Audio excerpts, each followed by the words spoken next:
Genesis chapter 3. Now the serpent was more subtle than any beast of the field which the Lord God had made.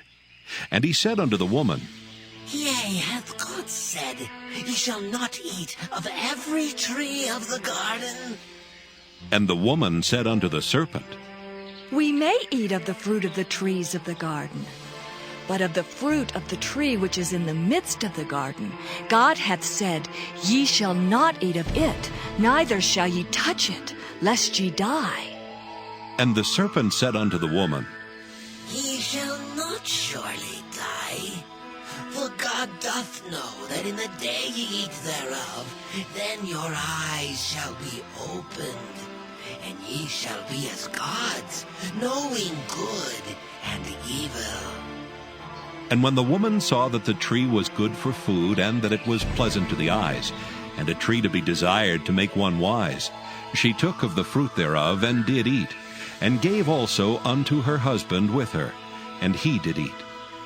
And the eyes of them both were opened, and they knew that they were naked. And they sewed fig leaves together, and made themselves aprons.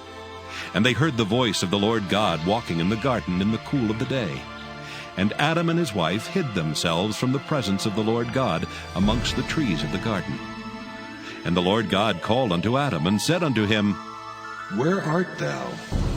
And he said, I heard thy voice in the garden, and I was afraid because I was naked, and I hid myself. And he said, Who told thee that thou wast naked? Hast thou eaten of the tree whereof I commanded thee that thou shouldest not eat?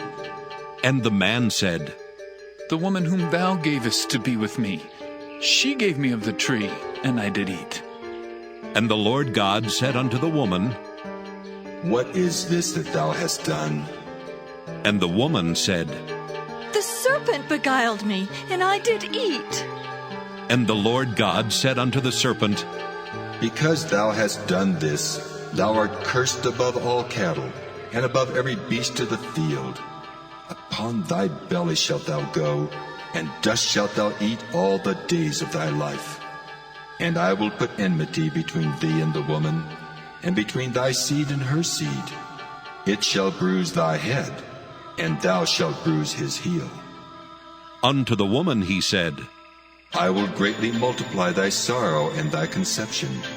In sorrow thou shalt bring forth children, and thy desire shall be to thy husband, and he shall rule over thee. And unto Adam he said, Because thou hast hearkened unto the voice of thy wife, and hast eaten of the tree of which I commanded thee, saying, Thou shalt not eat of it. Cursed is the ground for thy sake. In sorrow shalt thou eat of it all the days of thy life. Thorns also and thistles shall it bring forth to thee, and thou shalt eat the herb of the field. In the sweat of thy face shalt thou eat bread till thou return unto the ground. For out of it wast thou taken. For dust thou art, and unto dust shalt thou return. And Adam called his wife's name Eve, because she was the mother of all living. Unto Adam also and to his wife did the Lord God make coats of skins, and clothed them. And the Lord God said, Behold, the man is become as one of us, to know good and evil. And now, lest he put forth his hand, and take also of the tree of life, and eat, and live forever. Therefore the Lord God sent him forth from the Garden of Eden to till the ground from whence he was taken. So he drove out the man, and he placed at the east of the Garden of Eden cherubims, and a flaming sword which turned every way to keep the way of the tree of life.